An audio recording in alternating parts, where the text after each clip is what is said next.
Nadyanut pripun Pak? Pak Oh, ajeng bawa, nanti ikut bawa. Tapi kamu wes disikin dulu. Menurut Pak Dalang sutradara kan kamu sak larek ya, diuncalke dulu ya. Lempar dulu deh. Nadyan wujud temung peksi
saya tambah umurnya malah saya tambah kemayu gumun.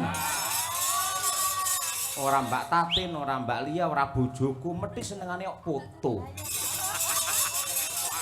Gumun.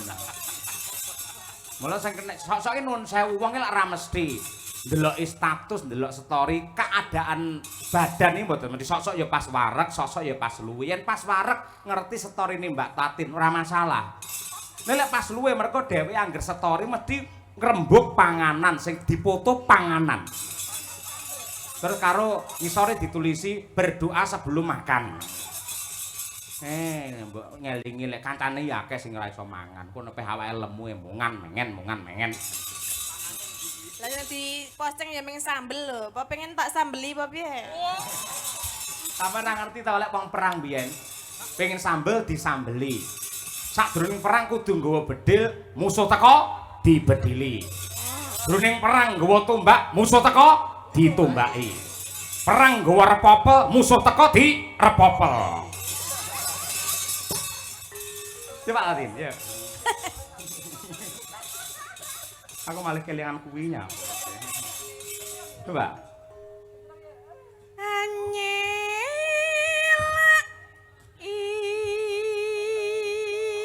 Janjimu.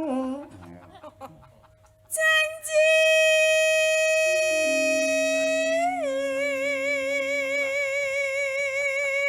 Aslendang biru. Aslendang biru. Alah selendang biru. Alah. Selendang biru. Among enaki.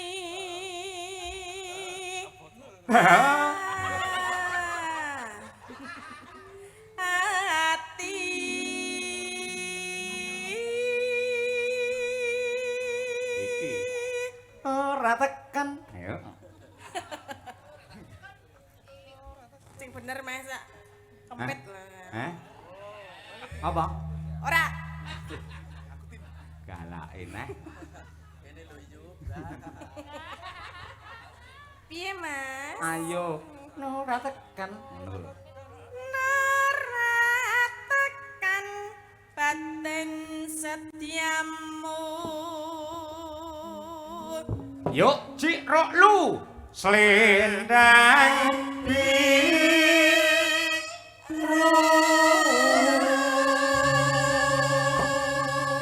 Somben ning Ponorogo tanggal 14 bintang tamune genti Mbak Tatin teng Desa Kemiri. Yen taun wingi Mbak Elisa. Pokoke desa niku gentenan. Yen ra Tatin Elisa, Tatin Elisa, Tatin Elisa wis ngono ki terus. Ora bareng ki wae ya, Cek. Ora bareng. Lah kepenan awakmu no golek bareng. Niki bulan ini aku bersama Mas Petro ketoknya 4 kali ya. Ketoknya. Ketoknya basa ngendi? Ketoke. Ayo, 4 kali. Ya semoga-moga iso lancar engko yen ora Mbak Elisa ya awakmu yen ora awakmu ya Mbak Elisa ngono Nggih kuwi. pokoke sinten mawon sing penting semangat. Ngono iki aku merjuangne lho, Mbak. Sosoke wong nanggapno bintang tamu sinten nggih Pak Dalang. Anu Mbak Elisa mawon, Mbak Tati. Anu niku pun kulino ten mriki. Lho niku duwe multi talenta napa-napa apik. Niku mawon. Lek mboten niku kula mboten sah mawon jenengan tanggap. Sosok ngono aku. Wong nanggap iki manut karo aku. Lah yen ngono ki mbok kowe ngerti ya karo Madangkara, ngerti ya karo aku. Kon piye? Lah gandeng sing lantaran ibarate wong jalan iki jembatane aku, mboknya Pak Dalang semene. Lho, tandha tarima kasih ora kudu dhuwit, lek dhuwit akeh tunggale digoleki kenek, liyane ya kenek. Liyane apa contone mang ngomong? Contone?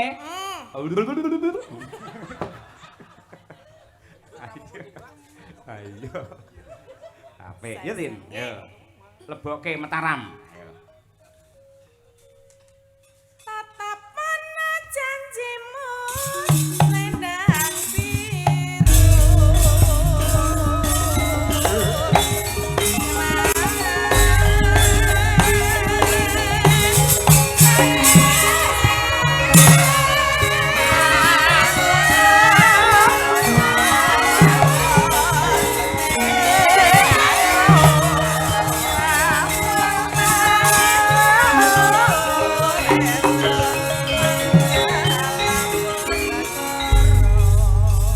Lumbung desa pratani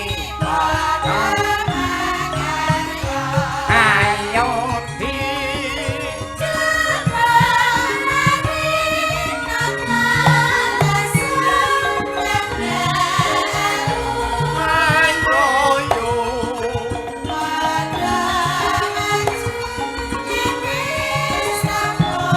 mlebu kepiling Mas. Mundut saking para kadang-kadang panitia.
Bong Nun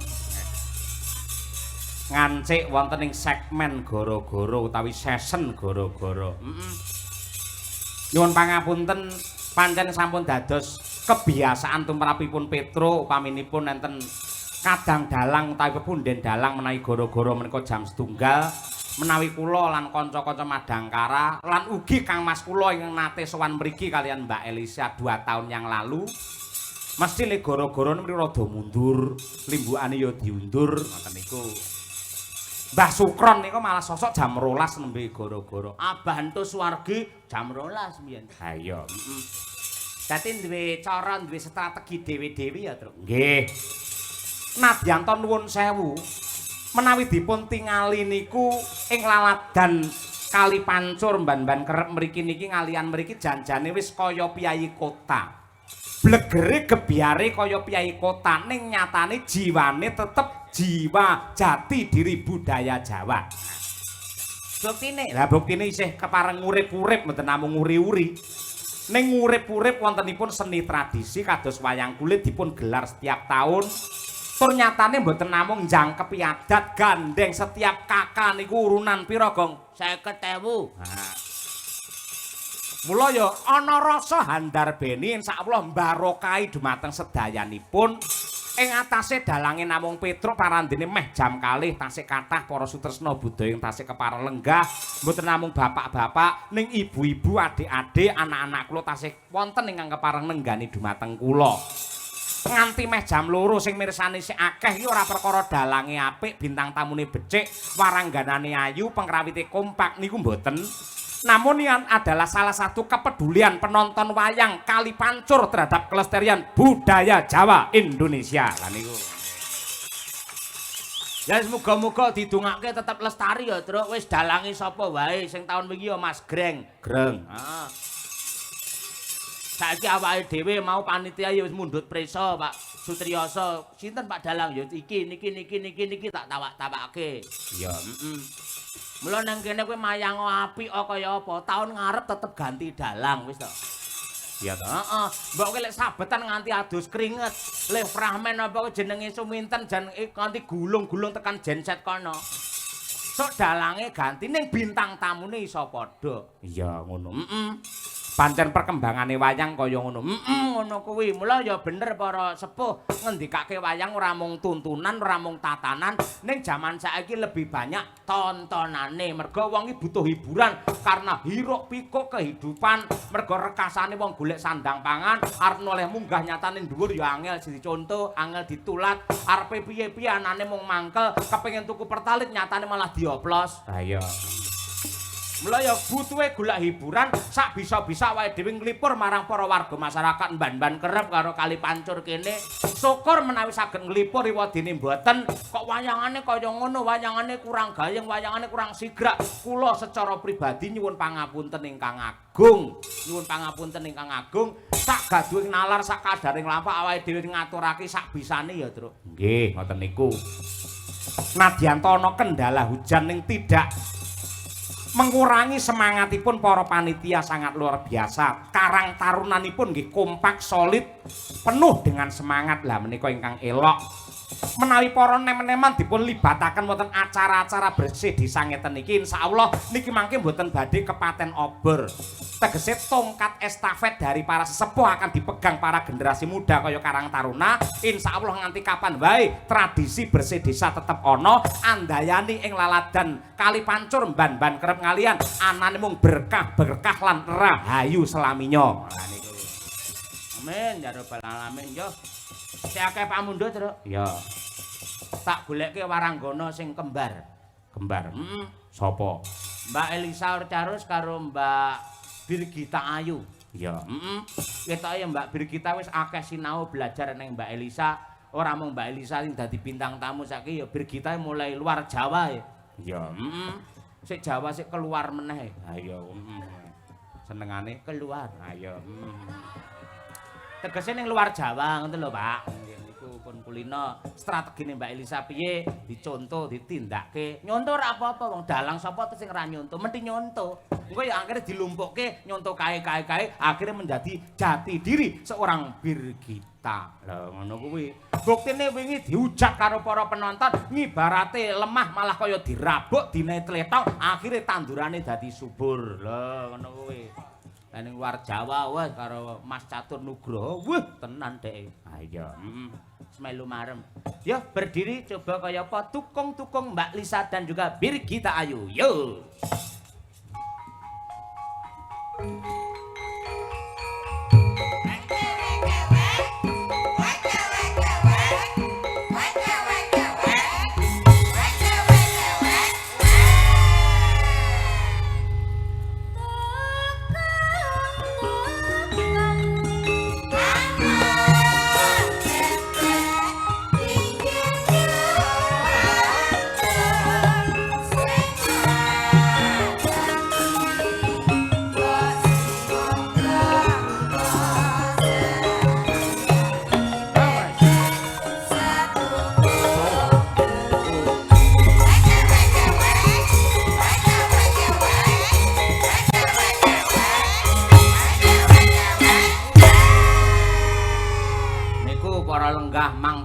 Mang pirsani mirip kaya jambe sinigar. Ora enek sing bosok, ora enak. Piye plek to, plek to. Plek-plek. Padha cantike dedege ya padha. Le apa ki jenenge cantas ya padha. Dedek tiadek ya padha. Dedege ya padha, pakulitane padha, mung bedane lek Mbak Elisa irung duwe pacar, lek Birgita ki solan salin terus. Oh, gonta-ganti to? Piye resep kok iso itu birang-birang iki? Ganti ki ora, tapi tambah. Oh, lho. Tuturono Mbak Lisa, iso kaya ngono lho. Jiwa wanitane ana ngendi kaya ngono kuwi. Tambah ki ya ora apa-apa. Emang kalau memang belum jodohnya ki ora apa-apa bulan. Akeh sing oke sisan ora apa-apa. Kan masih penjajakan. Penjajakan kok kira-kira ngendi sing paling cocok, paling plek karo kowe ya engko ge plek-plek. Maksudnya menuju ke kompak gitu loh, menuju Plek-plek kaya tatin pas nglunjak ngono ya. Plek-plek. Nah iya. Ora pas jebok nganu to nyengget. Nengge aku do kates ngono. Nyengget kates to. Ye iki enjang-enjang tasih kathah menika ingkang tasih bungon luar biasa matur suwun. Nggih. Estu lho Mbak Lisa, piyai mriki kalian jenengan lah tresnane ora umum. Aku yo ora pati nduga ngono. Karo Gondomono. Gondomono luweng. Aku ya anu tadi tuh lupa loh aku. Kalau gak lewat gerbang itu, wah ya aku wis tau rene deng gitu. Ra kemutan. Ya angger duwite entek lali modele. Mbak, berarti jenengan karo Mbak Tatin tekane pas udan mau. Pas nggih, pas Jawa. Terus piye carane piye ben ora kudanan? Hah? Ben ora kudanan. Yo nganggo payung kan. Terus Sampeyan maksudnya kok ngomah nggawa payung? Lho yo enggak, sik kok ngomah yo nganggo gerobak to, mosok yo nggo angkong. Maksudnya ning mobilmu enek payunge ngono lho. Onten. Sedia payung sebelum hujan kan. Yo mesti disediakno payung. Lah kok takon kuwi ngopo? Lah aku ki yang mendalang ya. Dalang lak sik jejer. Makbres ngene. Aduh Elisa piye? Iki mangko urung teko. Lek teko kene mesti pas udan iki dheke diudani iki mesti ngono. Maksudnya iki dianu lho kena udan banyu udan ngono lho maksudnya. Diudani to? Iya. Diudani to? Sik to. Piye wong Jawa bener ngoten nggih, Pak? Lek udan lek diudani to. Lah iki dudu wong Jawa mboten ngerti ora. Lah nggih. Kula wau sampe diudani sih. Tapi selamat. Hah? Masyaallah. Sing ngudani slamet. Kula sing selamat. Kula diudani tapi selamat. Maksudnya tekone rene wilujeng selamat. Saged kepanggih sederek-sederek, seneng, regeng, bumarengeng. Lah sinden omongane ting plekutuk wong kene kok suweneng ngono. Lah apa ya kaya mudeng ya Pak Bu iki lho. Mudeng ora. Ora trima wong kene to Pak sing seneng Pak. Dalange kan ya seneng to Pak. Iki aku wis mencoba ben ora tekan kono. Aku ki wis cara macan wis bubuk manis lho. Lah kok mak utik-utiki karepmu piye, Bir? Ya gak apa to Pak pancen. Iki kudu tak bocorke setetek. Apa Mbak? Setetek. Setitik setetek. Mau esuk ki Pak Cahyo ki WA jam 4 esuk. WA sampean. Masyaallah. WA jam 4 esuk. WA piye, Mbak? Langsung ampun ke supen nggih Mbak, mangke dalu. Supen, heeh. Profesional ngomongane job. Kok isu-isu to Pak, aku ya gitu. Jam 4 isu. Jam 4 isu. Subuh. Ya, Ya, kok enjang-enjang to Pak gitu. Ya terus dia ngomong kok belum bobok to Mbak. Aku kudu jawab piye? Ya wes aku tak HP-ku tak uncalke ngono njo aku turu wae, engko ndak tekan ngendi-ngendi, bener ah. Iya berarti sebagai wong wedok kan aku wis jejek kan. menjaga, betul, menjaga. menjaga. Nah, Sik to, sing jenenge ning YouTube iki piye akeh wis ngerti. Lek sampean diiklarkan sebagai adike utawa anake Bu Kesi. Lah berarti aku lek bapakmu utawa kakakmu to. Apa salahku seorang kakak ngabarke adik Yahene kok belum bubuk? Ya salah toh, Pak. Salah piro? Ya jenengan salah, ya salah. Salahku apa? Salahin jenengan kan jenengan pun punya istri. Kudune gak entuk ono WA orang ngono kuwi. Lah apa aku salah wong WA aku tak lebokne WA dheke. Ora. Anu tegese dheke tak WA-no lho ora. heeh, wis mlebu jenengan. Oh iya. Iya. Ya ora iki mau ki carane saking senenge soalnya udah pelunasan rong dino ke bengker kan. Lah dadi Pak Cahyo ben ra mikir, bengine aku kok mayang-mayang wae dadi isu kabeh wis dilunasi tak takon Mbak Tatim mau pelunasan jam piro? Mau esuk lah ya berarti Lah iso kabeh wae. Iya padha. ora tak istimewakne to. Kabeh esuk jam 4 mergo mambengi lak wayangan. Timbangane keturun tangi kuawan, gandeng wis dirampungi karo Pak Sutriyoso, akhire kabeh sinden iki tak transfer dhewe-dhewe nyo. Lah kok sinden Madangkara kok mau sore Pak, ora mau isuk. Hah? Jarene jenengan buat anu adil. Heeh. Kok sinden Madangkara kok mau sore? Wah, aku itu bukan urusanku. Urusanku dengan bintang tamu 2 ini, kamu urusannya dengan kuwi karo kae. Oke sih. Lah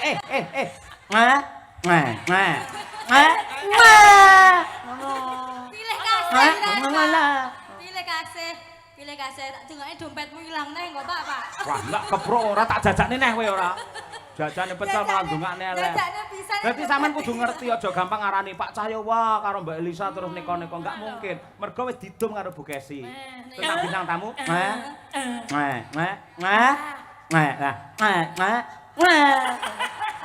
Kompak ngono maksudnya, kompak. Iya kompak.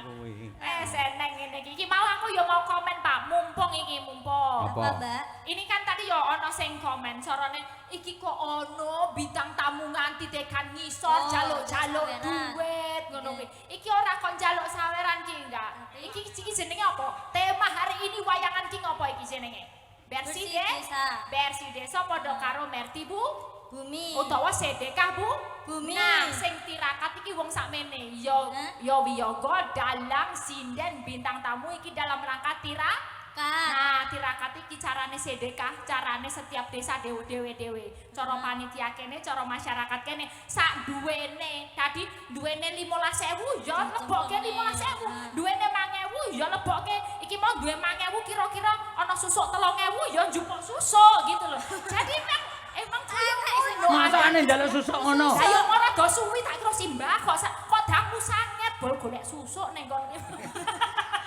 Lah yo iki dhewe-dhewe. Dadi semuanya boleh ya? Boleh. Bebas untuk nglebokne. Aduh kok bintang tamu kok kaya ngono yo kok gelem-geleme. Nek dipikir yo ora gelem nek iki carane bersyukur masyarakat kali pancur ngene iki sak duwene mbok 2.000 3.000 kuwi nggo ujub syukure iki dilakoni bareng-bareng ben dadi berkah. Tepuk tangan untuk Mbak Elsa. Diterangke kuwi. Pancen netizen. Apa? Apa tuh Pak?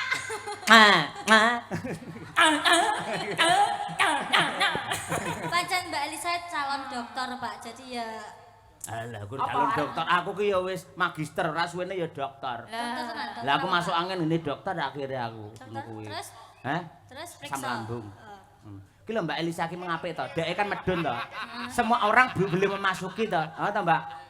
Boleh masuk itu. Lah. Boleh memasukkan. Lah kuwi tegese sangat merakyat kaya ngono kuwi. Dadi semua orang boleh masuki ya? Boleh memasukkan. Dadi Bebas. semua orang boleh ya? Boleh. Dalang ya boleh dalang. Boleh aja memasukkan. Ya aja neng. pakai dulu. Arep memasukkan. Iki tak pakai plastik Sedekah Pak, sedekah. Ben ra mikir tekan dindi iki. Oh kok iso plastik biasanya tisu plastik ora ngono. Ya itu mau tak nggone rangke netizen itu loh yang kendel lalok gitu ya. Ya tak jelaske. Iki cara desa negara tawa cara, megara tawa tata. Apa kuwi? Oto-oto dipangan Bathara Kala. Mikir aku mikir. Wes kira-kira kaya ngono ya. Yes, kayak nyanyi apa? Iki podang kuning. Yeah. Pamundhut saka panitia dipandhegani kalian Pak Suwardi. Ayo. Siap. Ngersakake podang kuning. Bawa dijak mboten iki? Hah? Bawa dijak mboten? Dijak Melu. no. Iki Oke. melu nggih.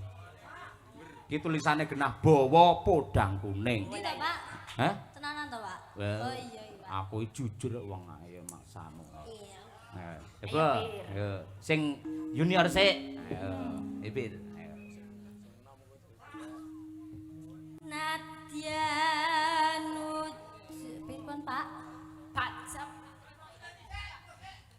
Oh, ajeng bawa, nanti ikut bawa. Tapi kamu wes disikin dulu. Menurut Pak Dalang sutradara kan kamu sak larek ya, diuncalke dulu ya. Lempar dulu deh. Nadyan wujud temung peksi. Saya boten Pak Bu. Saya tak.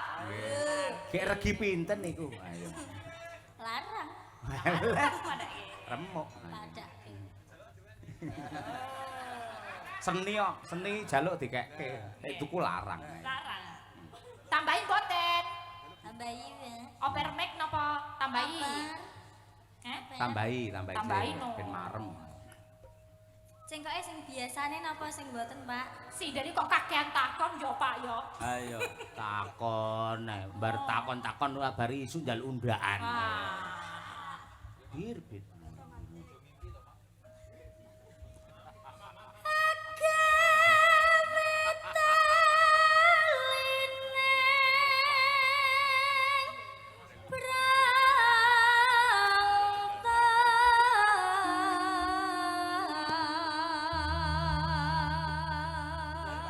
Nane. Saya lagi, Pak. Yo no nganti titik seleh sik no ayo. Halus manis nangsem make.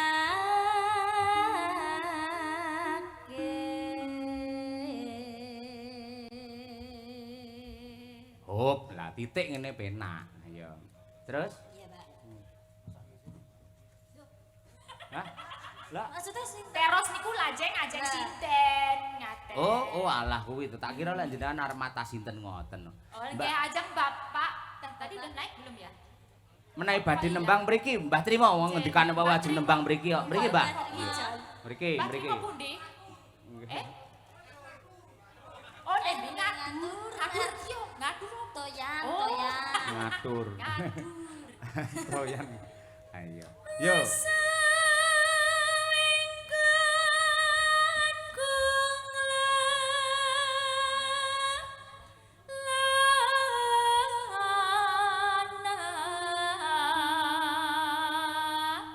Nunen. Malah ngajari. Jene dalange pantes yo ngono, sah-sah. Oh lah iya. Biyen biasane aku piye-piye kowe meneng ae saiki protes ae ora. Ya kan ada perkembangan, yang namanya cerita itu ada kembangannya. Nek rano protes-protesnya enggak ada semburan-semburan cinta. Wah, Betul, Pak. sudah mengakui dia telah menyemburkan cinta. Wah, iya. Cinta karet cetas. Aduh. Golek isi podang jenar.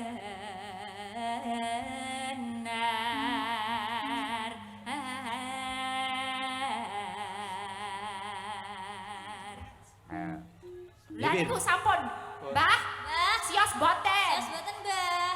Mumpung tesih kalih larek niki. Serung rampung le pipis. Nggih, pun niki sampun. Pak. Wah, mriki Mbah Trima, Mbah, mriki, Mbah, mriki. Niki, Mbah. Minggat. Nika, Mbah, tasih kalih larek niki. Heeh, digembol. Salune, Mbah, jelali, Mbah. Seselane niku lho. Selane. Mriki ya Mbah, ampun mudhun sindene kula bingung nang kene mati kutu nang kene. Ora nek kancane. Nggih, di sini aja Mbah Trima. Nggih. Boleh. Apa ya? Apa iki, Mbak? Iki sang ketua panitia, tepuk tangan untuk Mbah Trima luar biasa. Sehat, Mbah. Wah, matur sembah nuwun. Nggih, mengke dipun baca Pak Dalang nih. Yo sampean no. Kula mawon. Lah kan sampean wis dadi astradaku. Oh, Ayo. oke. Mriki, Mbah. Oh, kungkung. Kung.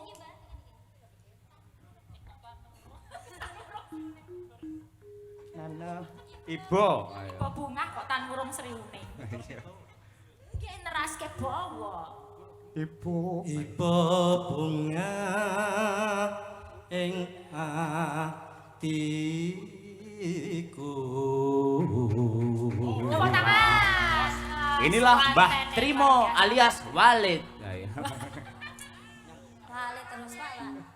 Nyanding dadi Bisa. bisa Mbah jenengan mesti grogi disanding sinden-sinden iki to. Aku grogi to, Mbak. Nyanding bisa dadi tombo. Cobi. Ya nggih baleni mboten napa-napa disetik. nyanding Alon-alon Mbah. Bisa. nyanding bisa Dadi putra. tombo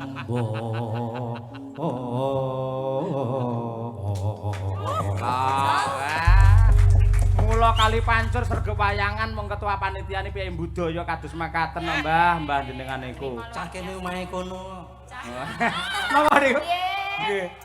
Mbah, jenengan semangatnya luar biasa, berjuang untuk rakyat luar biasa. Ning kula nyuwun tulung siji. Lek ngenyang dalang aja kaya ngenyang lombok ngono lho, Mbah.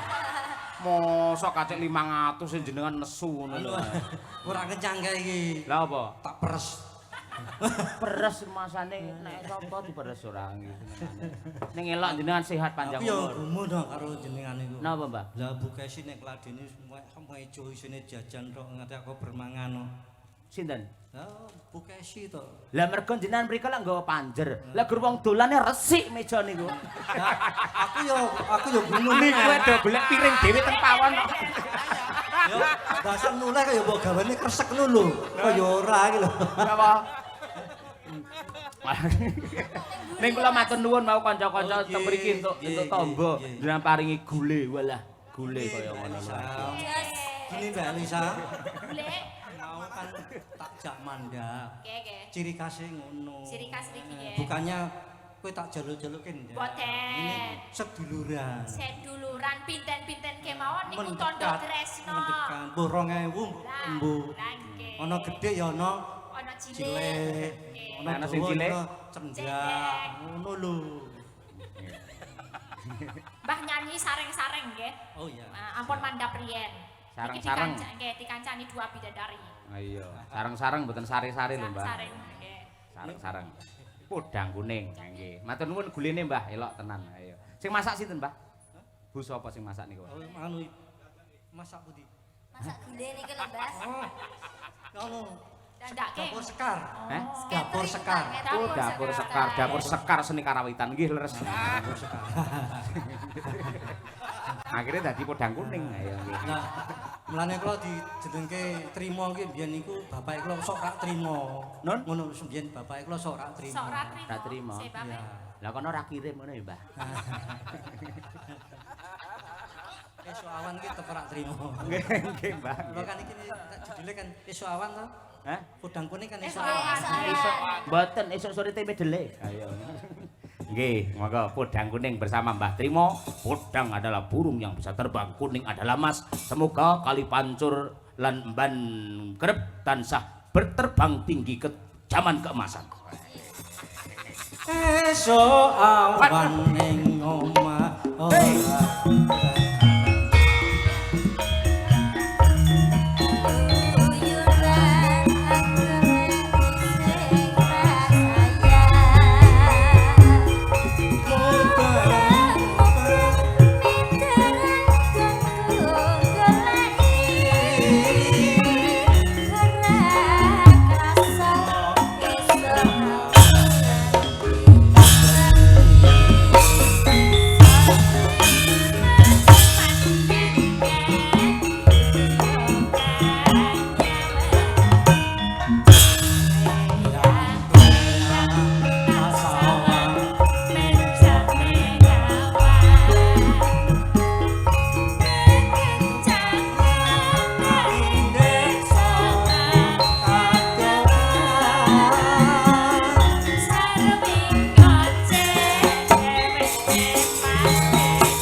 Pau siang yang ngasta pedalangan sinten, Mbah? Mas Arun nggih. Nggih. Ah nggih, nggih. Niku ora bayaran no. Non. Arun ora bayaran. Lah hubungane kalih kula napa? Wong Arun wong kene aku wong sarang anyar. Ora mu cerita tok lah. Oh cerita nggih. Ah lah didereng-dereng ku bintang tamune aku ora mau papat kok. Non. Bintang tamune papat awanmu nggih. Papat. Gareng. Petruk Bagong Semar. Adine Gareng. Hah? Adine Gareng. Oh, ndi adi sinten kula malah mboten ngerti. Oh, nggih. Ngeten, Mbah, kula riyen nalika tasik sak Mas Arun niku nggih. Niku nuwun sewu ndalang teng desa kula niku nggih ngoten niku. Berjuang ngoten niku. Ning jelang hati-hati lho, Mas. Napa? Lah gek mben ora diadangi ngono kuwi ana cah cilik-cilik nyogok Napa? Lah dikira salah. Oh, enek cah cilik kok mburi kelir. Lek nyogok apa jenenge dikira salahan mboten masalah. Kula riyen nate, Pak. Niku mboten tutupi cah cilik enten 5, sirahe teng mriki crungul ngeten iki. Lah kok muni, wah, kayak gedange. Kayak gedange no aku. Aku ki nglakokne werkudur. Wah, udu gedang. Wis ngono lho. Cah cilik-cilik wis gedang yo dibetat ngono. Dibermak tus ngono langsung mak prepet. Ning ana cerita meneh. Napa? Nanggap wayang mantokke anake. Antone anake. Nggih. Lah wong tuane retuk budhek. Omahe sik gedhek. Ah. Lah kan yen kan ditukokke blangkon nganten lanang. Oh nggih. Pakmu langgone dijajal yo ben jajal blangkon lho padahal niku salah paham. Heeh. Lah ding jajal meni Dik blangkone sesak ngono. Oh, blangkone sesak. Lah terus makmu sesak. Anake sapa? Pimpinane sapa? Padahal ki blangkon lho. Oh. Lah ibune iki salah paham. Oh. Sing dikira sesak iki tunggale blangkon. Oh. Lah terus oh alah kon blangkon. Lah ngaten anyar kan ngertine iki kuwi siji kuwi mau. Lah terus ana ojekno meneh. Napa melih akeh men bahane. Heeh, lah sing nganteni lanang ki meni. Dik sesak tak silete ya meni ngono gembor mbokne. Aja disilet. Aja disilet. Nggih. Nek sesak aja disilet. Padahal blangkon. Oh, jane jenis banyulan ngoten niku kuatah. Ning sasok iki kula mboten enten tenan. Persepsine bocah karo wong tuwa niku beda to. Nggih to. Lek bocah niku dikandani, pamane cah sekolah ngoten, dikek pelajaran matematika, pelajarane angel mlebune, nggih to. Lah, neng omah kondo karo bapake, "Pak, aku diulang matematika ra iso-iso." Lek ra iso kowe berarti biasane ngantuk le. Kowe ning kamar mandi sirahmu telesono. Nah, ngoten niku. Ganti wae lakone ganti ya. Ganti. Ngene. Wah, iki jagongan ning angkringan jenenge Mbah. Iki aku duwe kanca siji. Sinten? Pak Gito. Non? Lha iki mungkin surate mau dilakno Mbak Nisa. Lah ngene iki kula bocor riyen nggih. Suracane piye surate surasane? Nggih, wau ikete sampun to? Blangkon. Blangkon nggih. Katur Bapak Dalang nggih pareng nyuwun ending lawas sawo gletak saking omah pereng sedulur bonsai plat H. Mriko. Ki usahane bonsai. Ah, napa? Usahane kembang. Oh, usahanipun bonsai nggih, paringi berkah, laris bonsaine menika wonten embel-embelipun. Iki anu napa sesideman. Non? Sesideman. Sesideman nggih, nggih.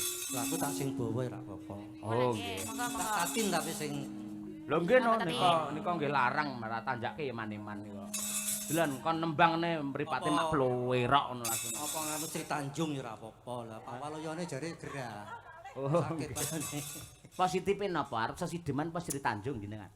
Ya sisteman gak apa-apa. Oh nggih. Piye, Mbah? Niku pun jumeneng niku lho. Nggih. Mbah, kula pun ngajak, Mbah. Mbah. Kong. Oh, pripun Kakung? Menika wonten Jawa menapa?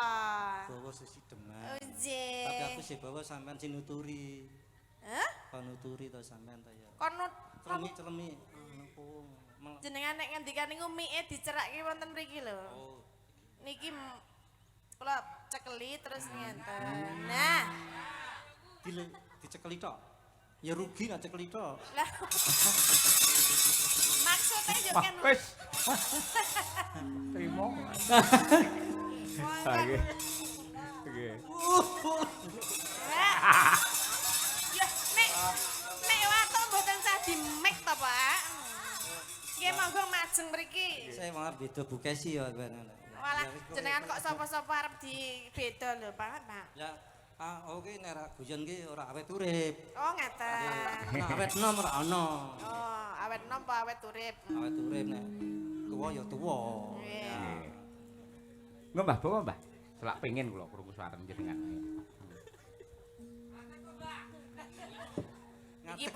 Ngadeg ra dhuwur. Sing isor ora gelem. Mergo wis layu. Jujur. Coba. Wiwitane. Wiwitane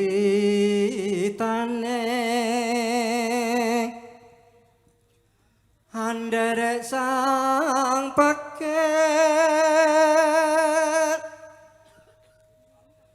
priya bagot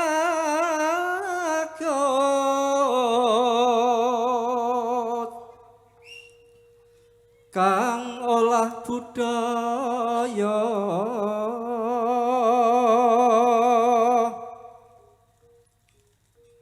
sowan menyang kutha gedhe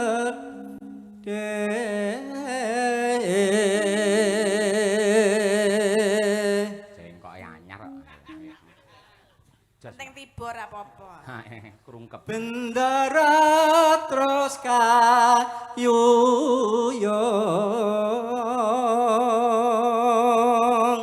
neno selendang kuning. Pak Dalang iki mbok ora warai to Pak Dalang. Jeglong-jeglongke aku ya. Mboten jeglongke. Estu cengkoke enten loro pancen. Dadi enten NU kali Muhammadiyah ngoten lho. Wis jenengan sak metune jenengan mawon sing pundi? Rasa gelem metu. Aduh. Ya mbok diperes wis ra gelem. Ha niku manut gendere. Nenenana. Selendang kuning. Selendang kuning kang saking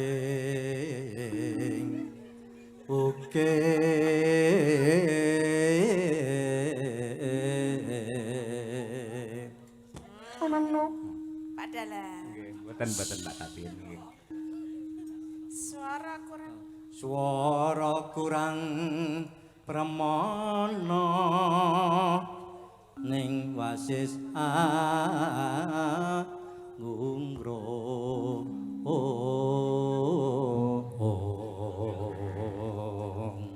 Ngungkrum maneng sinten Mbah Trima?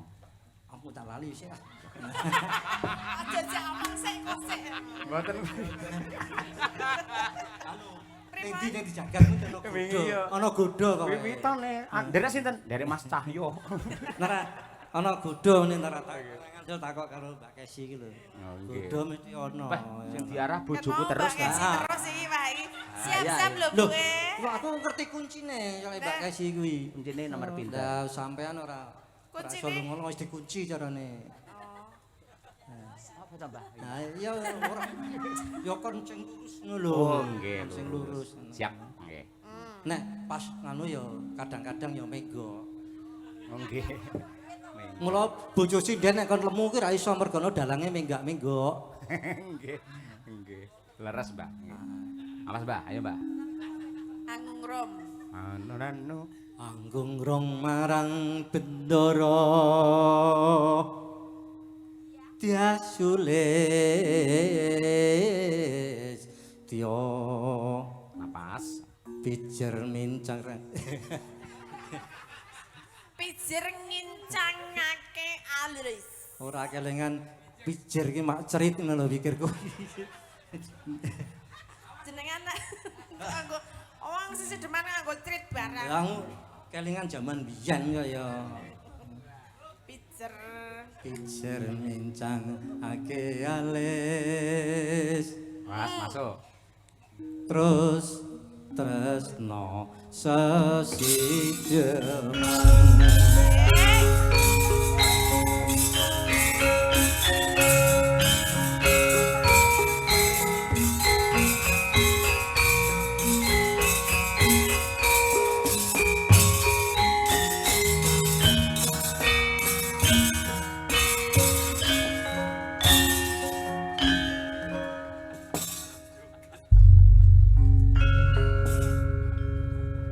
Nih, Mbak.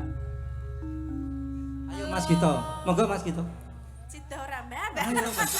Mbak, aku tiwas mangap kok Mas Gito.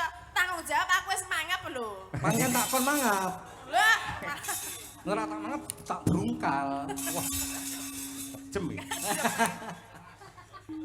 Coba. luwe becik paten mana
tindak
nuwun Mbah Trima, matur nuwun sanget.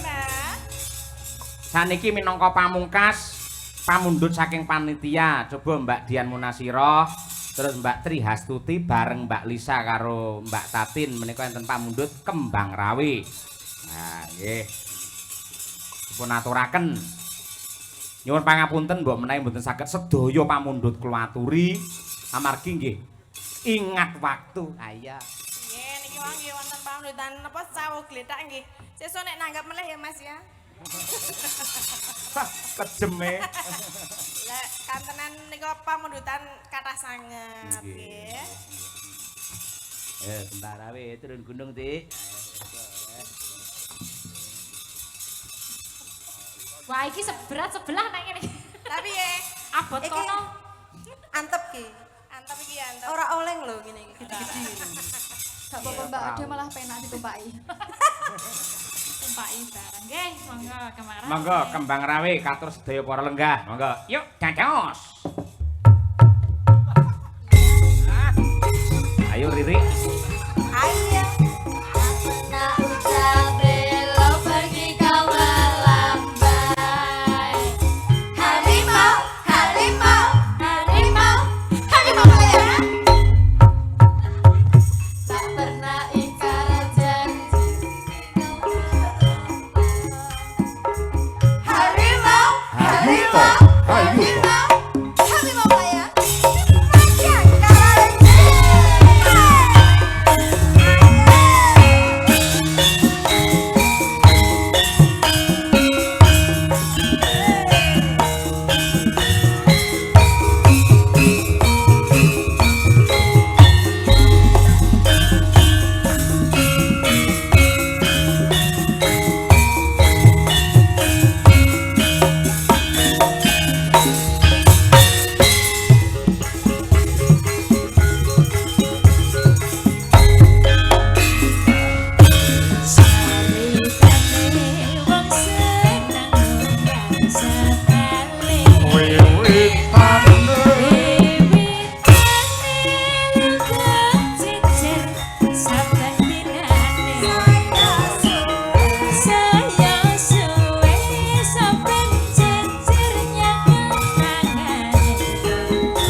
Terima kasih. Mliginipun dumateng Mbak Elisa kalian Mbak Tatin sampun kepareng gabung Madangkara untuk ngregengke pargian